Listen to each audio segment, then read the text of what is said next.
Waka Abronye efa wonsafu. I need Kromani etina Abronye na nkasa. Etro letter de koma international court say NDC for tatano. Ento omonyi na mo.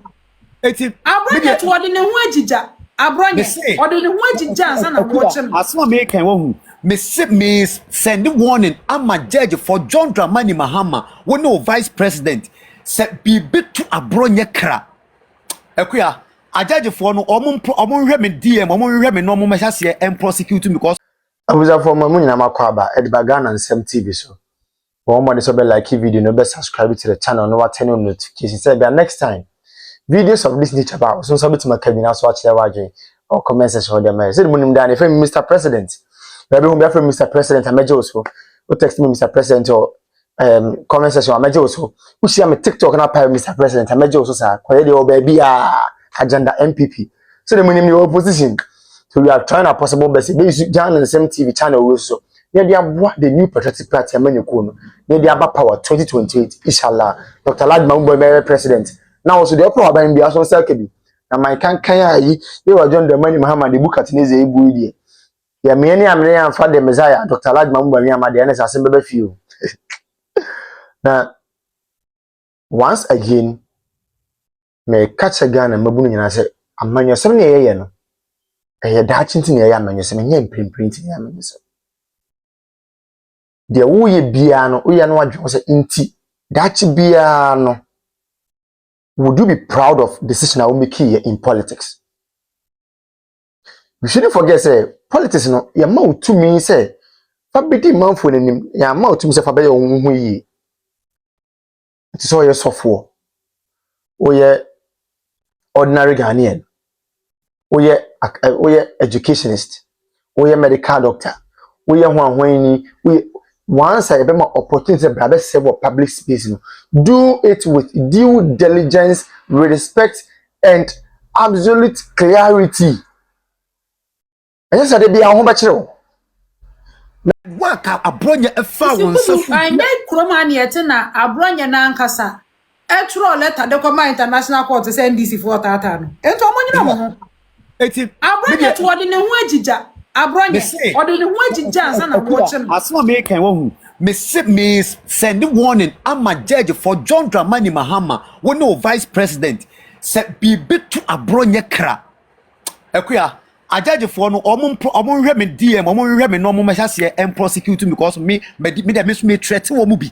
So in case of anything say the kokaka ye no or threaten soldiers police ni bi no mo Agyeta for no mo ma mo wa yere no mo wa busunya mo wa maame mo papa mo so anything happen to Abronye wa Ghana ha say ebeye hot amaye oman be ye mama ye yentimi nko oman nim because enne na mo fo say manya obi na wo judge mo ye nim guasefo Agyeta for mo Ghana ha say mo dodo na mo ye nim guasefo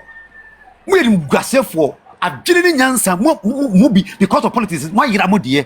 It's a disgrace and shame to the institution of the republic. Agyeta the phone crasism and what man I no all because me plead obi me please obi me ma obi anyanu ayayi na John Dramani Mahama no on cho the 4 years no aso wie obekọ na wo judge ne de obekọ so atena ho wo police ni wo so jani mo gum woni mu ase edinti ne mo mebre no yedi mata mo ni animonyam no animonyam asa maton mo animonyam de ma chansen mo ye no guasefo mo ye no guasefo no nyame katua ehwe mo bebre mo babu fom aba mo bebre mo ne afira mo mebre adwem adwene be sai ansa na mo duru mo panim fie so awu nyame betua mo ka because eye pa bonisem na mo ye eye pa bonisem si eto mayi mu ne ahuro de ye ho ntoye ye twa ye ho ye pa ye ho ye hu asene mu ne ma ye ma adwene se mo de bekata mani ne ma koso di nsem fo ne mfre ni ma asem akua wo de mo bi nto aso me pese me kasa bi the epitome of nipa wo yang no wo bush wo yang no ewo atechemu wo yang no wo enkran mu wo yang no wo duaso no ne monkey na ebo apam tanko wo na wo ne nantwi na anum nsuo eho na wo yang wo at the point na wo num nantwi no fu eho na wo nya wo direct brain infusion no eho na wo nya fiye na sanka enye ndisi a enye ndisi mu de send there a friend is saying fake credential holders, fake PhD holders dey bebre, including emu professors. E ho na we be humu. O se won antete Ghana, won antete MPP for ye. O se aka se ye ka democracy, e bi no de democracy ani metwitwifom. Dijon pastor ye na rap ya buma me wa na. Winni Adwuma na aba na ma na me da me nim. Winni no wo se sansema o ka ye ni nyina no, winni ene wo se. Ene obi biara wo tena ni nchen bia no. Ene na pia no won die no. Won na side we na fata won, including wo pharmacy technicians and pharmacy. Ena wo enye wo na wo gada won ko for the won call. Me friend is saying that's no. Eyo police installment ye nyim se nka ehọ na Ghana for uyi soldier aka ehọ na ya ho din nyina wo a wo de recollation ekoye se wo kwa declare won akoye reconciliation won matime declare na ma ho no. You mobilize your riffraffs, your good for nothing people. You let them there to go and disrupt the program awo ye wo ho nyinara. From day one till say what can say 1 year bill and today who catch and say will be a destructive democracy and to be following and to be chasing and you, it is not your fault. When you're bonibia and your fault. Na Ghana na aye fo na could be to say wo say with the computer na NDC na afa wo say di nkwasi asemachi. Oh, that is aka and it is there. We will come after you. Sooner than later we will come after you, and definitely you will pay for it. You will face it. Now Sam George enkwada ni kan to nyoma o nchem za fe na wa yire ho a o pesika e di ahya oto e di akwa sponsor o manasa e di akwa na wakọ bribe wo na on etimi atwa nsem a wo kan de fa ho no on atwa so na ye wo fault unya hwe yes dear Me da se me so kwa no si mama yo ye be kwa election ye wie 2 years aka 2 years campaign time ye mo abu aye ho na mpanimfo ni nya do mo che because mama nche NDC appointees no am come ba bi na me sa maka ye bobo a unse bi na e cover bi midfielders ni defenders ba ko ni strikers ba ko obi aba o Sam Jamfi nie Eduji nie Eriko Poku nie what ombo boni pa be 4-5 bia ministers omo perform better 5 or 6 on pe ne bo omudin wo wi aba CEO for no anu abo be 10 asa omo maka nyina e cover nkrofo asubeti maka che o se nkrofo bi ho ye de che nkrofo bi ho mugasa onim sa petroleum duduo na ho nyina petrol sale akichem bebre obi aba agise Eduji any combat dia aka na e ho po de petrol ni fa kase dia aka ho na niam na wo obi ani obi anhwe obi a position duduo aka nyina crofo de mo family and friends e no mote ho e ye gya wo mo some of the ministers ofre na won fa okọ a won fiu wo buku appointment wo do saa ne apon wotima timuga ba be cheta san crofo we hu won ene na ano ne me ka no NPP time only Sam Yauku golden boy of NDC time and ne ye golden boy na Sam Jamfi wotima say only lottery say what the share NPP fu anu mo akra nyina ne obi a and na makofo obi for saboba chiponya ba oba be rent the die 60,000 plus a month and what team or me obi a onim obi a ukọ no obi anya fine what's evidence say we $100,000 plus dollars at the high that 1 year divide into 1 month That's what na baby. That's what Trump baby. Baby, I know fee ban. A hoyo a day hand $10,000 cities. Tamale hotels are casino. A day be hand 10,000 cities for Tamale. Me pesa me boots out. Or buy an anti hotel was what I call high die. And your man went pen the vessels of Sani ma wezo. No that's what the test no. Ya the test never ha. It wait.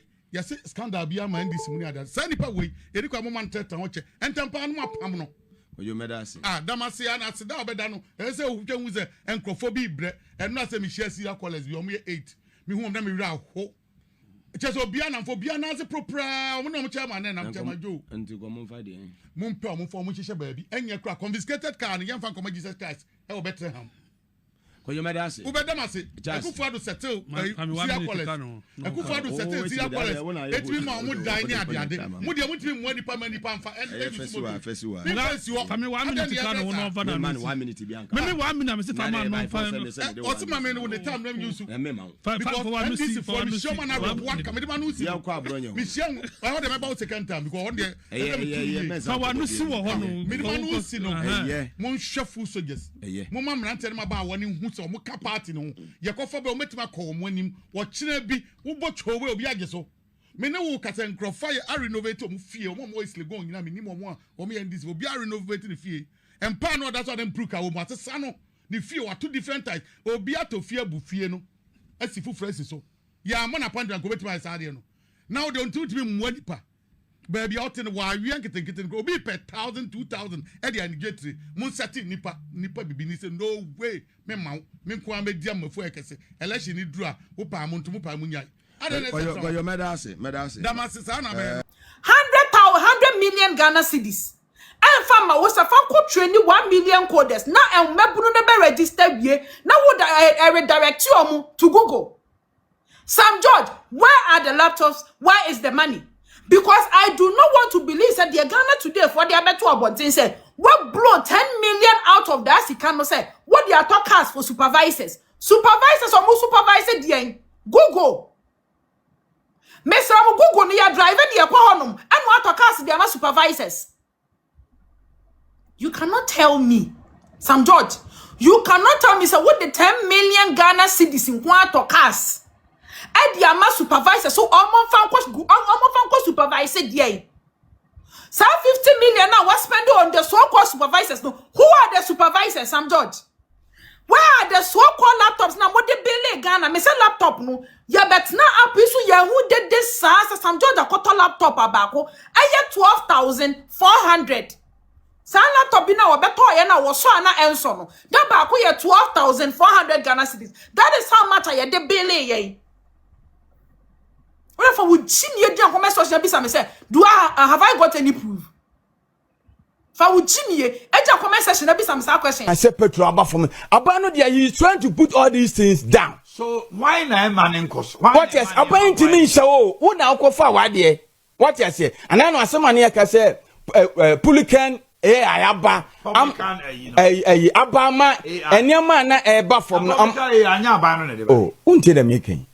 Me say so what they buy be all spoke against say I was say no muhia ama no muhia but nanka we my no dwadifo no kyerem so omokọ efe ne say port wa ne ma no from kakra nyesa na omokan yes but say nka ne ma bo no eba from but yemu say won say public area na kwa my no omokọ fa ne ma ne ba omotete so ana abanu kreti another environment. But say individual entity near so aban ketimi petro ensi so is right obisa me no me so at the end of what I say the pastor is asking say he's also asking a legitimate idea adentina sa niema we nyina ebi no aban na ye ne de ebi na say bonten so for no yen de wi so the government should just sit down and allow it to say inflation beba 0.5 yes na so and never not 2 years ago, ni boy 8 cities, no, because the inflationary rate, no. But this is an AG who will come and bastardize people, pronounce people guilty because they know that the order has nothing. The order is a calculated attempt to tarnish the images of people. They are in their second year, and they have not been able to prove a single case. You see, I have always maintained this, and I've said it even to a fault, that if not for the NDC, nobody would have ever said a politician is corrupt in this country. Because before someone is accused of corruption, nobody is guilty until proven guilty by a competent court, right? Now, almost all the politicians who had been found guilty in this country are all NDC. All. From NDC 1, about 6 people went to jail. NDC 2, same. Even when Mahama came his first time, we had 6 people convicted. But none from the MPP. None. They will always use corruption as a bait and tell the people of this country that these people are corrupt. And they will use that to win elections. They did the same in 2008 with Fifi as propaganda secretary. Mentioning people. They mentioned a lot of people. They came, started 13 prosecutions and lost all. You remember Kwesi Agyeta, former foreign affairs minister? You remember Asabi and his wife?